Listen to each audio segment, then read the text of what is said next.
Pemda ini dan masyarakat keseluruhan semuanya bertekad untuk mencapai itu, dan kita juga dari BKK membantu logistik yang dibutuhkan dari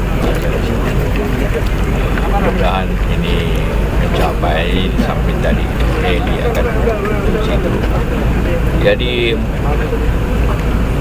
penyelamatan di daerah hutan memang lebih aman, cuma butuh waktu karena lapangan yang sulit.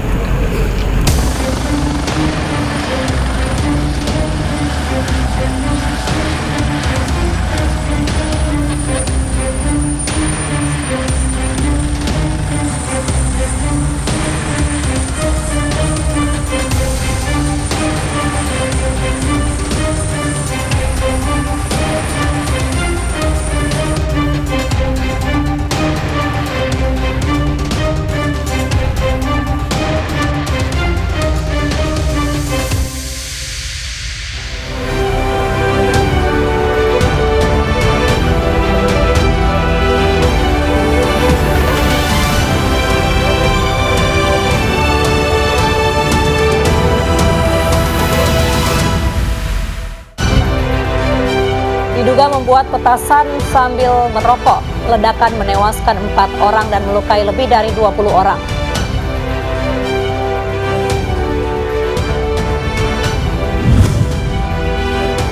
Dosen Universitas Islam Indonesia Ahmad Munasir yang hilang usai kunjungan ke Norwegia terdeteksi di Amerika Serikat.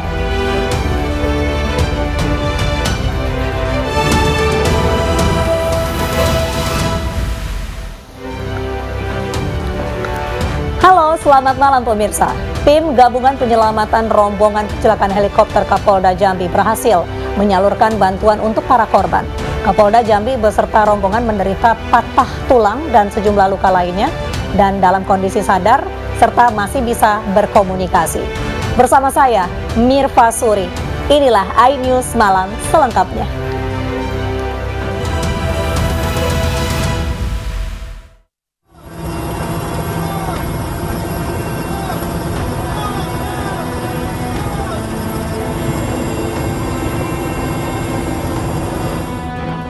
Di hari kedua pasca kecelakaan helikopter yang mengangkut rombongan Kapolda Jambi Irjen Rusdi Hartono, tim Basarnas berhasil melakukan penyaluran bantuan dan masih berupaya melakukan penyelamatan. 6 orang petugas tim evakuasi Kapolda Jambi terdiri 2 personil Bidokes Polda Jambi, 2 personil Brimob Polda Jambi, dan 2 personil Basarnas diturunkan menggunakan helikopter jenis M171 milik swasta. Semua penumpang helikopter jenis Super Bell 3001 yang jatuh di Bukit Desa Tamiai, Kerinci, Jambi berhasil ditemukan dalam kondisi sadar dan dapat berkomunikasi. Namun, para korban menderita luka dan patah tulang. Menurun ya, makanya tim Dokes sekarang memberikan pertolongan kepada rombongan sambil menunggu helikopter supaya bisa masuk. Yang sekarang sedang parkir di Merangin karena jarak pandang belum memungkinkan dikarenakan kabut. Upaya evakuasi terpaksa dihentikan akibat cuaca buruk. Pencarian akan dilanjutkan Selasa pagi jika kondisi cuaca memungkinkan. Selain penyelamatan melalui jalur udara, tim penyelamatan juga menerjunkan tim jalur darat yang berada sekitar 3 km dari titik lokasi rombongan Kapolda Jambi. Namun untuk sampai di titik lokasi dibutuhkan jalan kaki selama 7 jam karena area perbukitan. Kadif Humas Polri Irjen Pol Dedi Prasetyo mengatakan proses evakuasi dilakukan melalui jalur darat dan juga udara. Polri mengerahkan 350 personil untuk mengevakuasi korban kecelakaan helikopter. Kemudian juga perlu saya sampaikan juga, beredar video di teman-teman media. Nah, ini yang jam 6 pagi tadi. Ya, karena komunikasi dari tim darat yang dipimpin oleh Kapolres Kerinci sudah ada di lokasi, menginformasikan kepada teman-teman yang menggunakan tim udara berhasil mendropping bahan makanan, ya minuman, termasuk selimut, serta ada power bank yang dibutuhkan untuk mengkomunikasikan dengan tim yang ada baik di Kerinci maupun yang ada di Jambi. Ya, ini masih proses evakuasi, kami mohon doanya, semoga proses evakuasi yang dilaksanakan jam 10 ini bisa berhasil dengan membawa seluruh ya korban yang saat ini berada di titik di mana heli tersebut sudah diketemukan. Sebelumnya pemirsa, kecelakaan helikopter rombongan Kapolda Jambi di Bukit Tamiai, Kabupaten Kerinci terjadi pada Minggu siang. Tidak ada korban jiwa, namun 8 orang di dalam helikopter terluka, termasuk Kapolda Jambi yang patah tangan.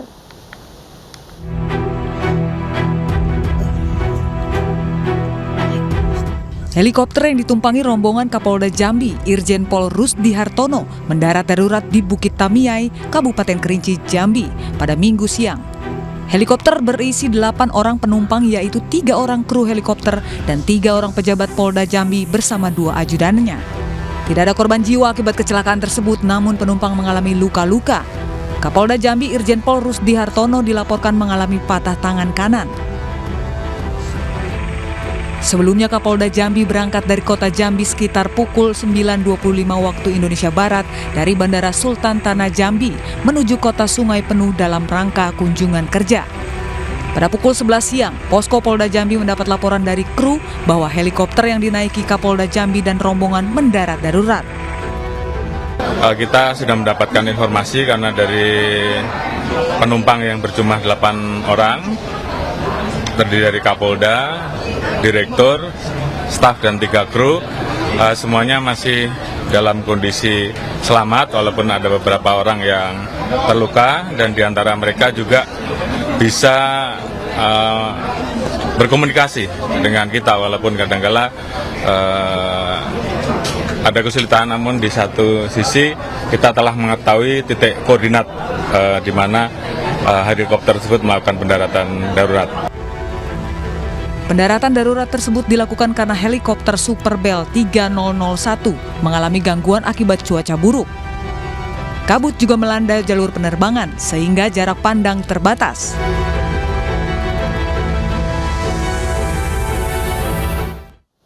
Kita ke informasi seorang anak kecil yang jadi salah satu dari 2 korban tewas dalam kecelakaan beruntun di Purwakarta, Jawa Barat. Sementara di Kediri, Jawa Timur, kecelakaan beruntun mengakibatkan seorang pemotor tewas.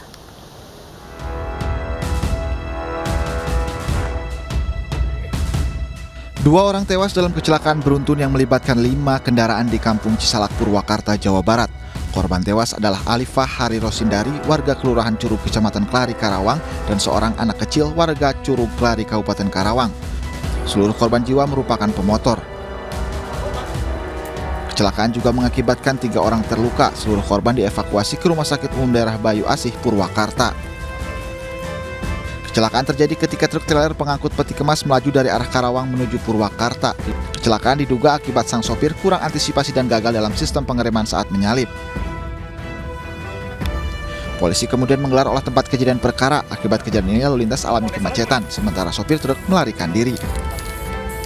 Untuk kronologisnya, di mana kendaraan truk trail yang berwarna hijau tersebut berusaha untuk menyalip dan kemudian dari arah yang berlawanan karena kurangnya antisipasi ada kendaraan lain yang datang dari arah berlawanan sehingga kendaraan truk trail tidak dapat mengantisipasi datangnya kendaraan tersebut dan yang mengakibatkan kecelakaan lalu lintas.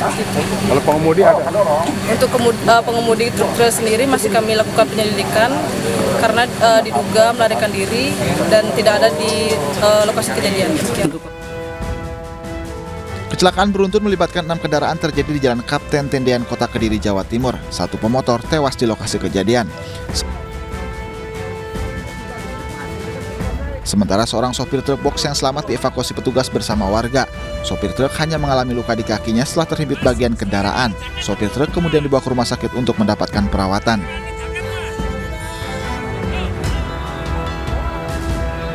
Menurut Kasat Lantas Polres Kediri Kota, kecelakaan bermula saat truk trailer keluar dari jalur dan menabrak 2 sepeda motor dan mobil box dari arah berlawanan. Sementara 2 mobil lainnya bertabrakan akibat menghindari kendaraan di depannya. Seluruh pengemudi kendaraan yang terlibat kecelakaan diperiksa oleh Satlantas Polres Kediri Kota. Arus lalu lintas sempat macet akibat kecelakaan tersebut. Dosen Universitas Islam Indonesia Ahmad Munasir yang hilang usai kunjungan ke Norwegia terdeteksi di Amerika Serikat. Ahmad Munasir masuk ke Amerika Serikat melalui Bandara Boston 13 Februari 2023.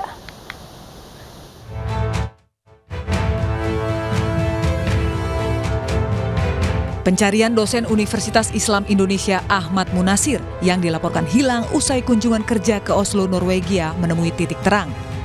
Ahmad Munasir terdeteksi memasuki Amerika Serikat melalui Bandara Boston 13 Februari 2023. Temuan ini berdasarkan data United States Customs and Border Protection.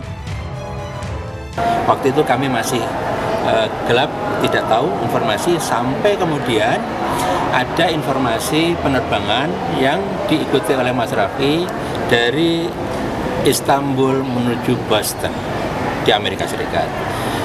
Kawan-kawan Kementerian Luar Negeri dan KBRI akhirnya berkoordinasi dengan KJRI New York, dan akhirnya dipastikan menurut data yang didapatkan oleh otoritas sempat ada pergerakan keluar dari bandara atas nama Raffi dan menggunakan paspor dengan nomor yang sama.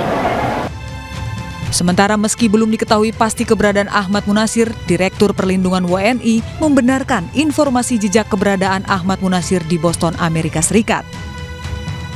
Kementerian Luar Negeri telah melakukan koordinasi lintas perwakilan, yaitu dengan KBRI Oslo, KBRI Ankara, KJRI Istanbul, KBRI Riyadh, dan juga KJRI New York, untuk bisa mendapatkan informasi mengenai lokasi Bapak Raffi. Informasi didapatkan dari masing-masing perwakilan RI dengan berkoordinasi dengan otoritas setempat, yaitu dengan otoritas kepolisian, imigrasi, pihak bandara, pihak maskapai, dan juga travel agent. Nah, seluruh informasi yang sudah bisa kami kumpulkan, kami telah sampaikan kepada pihak Rektor UI dan juga Ketua Umum PP Muhammadiyah, dan juga tentunya kepada pihak keluarga melalui pihak UI. Pihak UI telah menyampaikan rilis mengenai peristiwa ini, dan informasi yang disampaikan dalam rilis UI tersebut berdasarkan informasi yang kami berikan kepada pihak UI. Sementara atas kepolisian juga sudah berkoordinasi dengan pihak KBRI di negara terkait untuk mencari keberadaan Ahmad Munasir. Ya, dari Hubinter sudah berkoordinasi dengan Deplu, kemudian juga sudah berkomunikasi dengan perwakilan Interpol dan juga atas kepolisian. Atas kepolisian juga akan berkomunikasi dengan KBRI yang ada di lokasi tersebut. Ya, ini masih belum ada update-nya. Apabila sudah ada update-nya, nanti akan saya informasikan kepada teman-teman. Namun hingga kini pihak UII belum mengetahui alasan Ahmad Munasir menuju Boston, Amerika Serikat.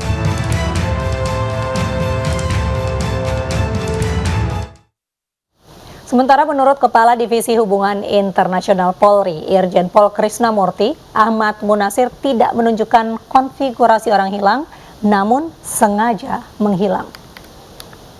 Belum didapatkan, kami mencari tahu dengan data-data dan akses yang kami miliki, maka kami dapat, dan ini juga bekerja sama dengan Polhum yang ada di KBRI,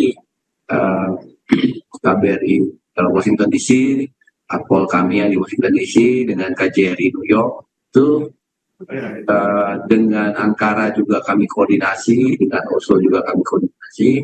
Akhirnya kami bisa melacak ke penerbangan yang bersangkutan, dan kami juga koordinasi dengan CBP, Customs and Border-nya Amerika, yang bersangkutan mendarat di Boston. Nah, di Bostonnya di mana itu ya hanya yang bersangkutan yang tahu, karena kami mengindikasikan bahwa ini tidak hilang, bersangkutan tepatnya ngilang ini, gitu ya. Jadi apalagi ada pertanyaan apakah perlu di yellow notice oleh Interpol, ini tergantung parameternya, indikatornya, dan indikasinya.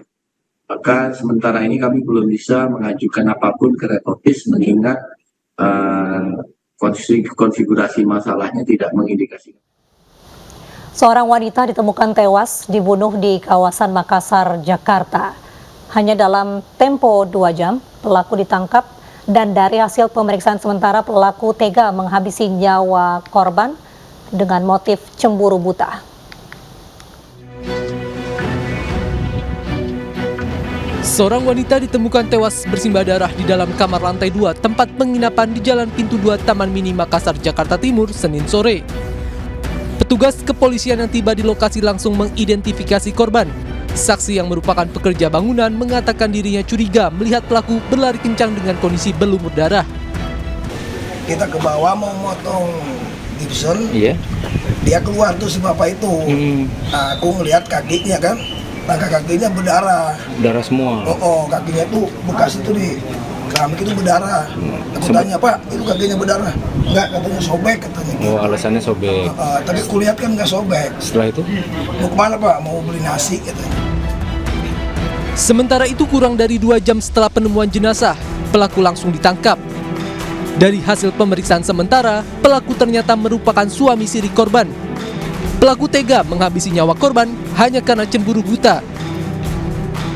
Inisial S, umur 60 tahun, sedangkan korbannya inisial F, umur 38 tahun.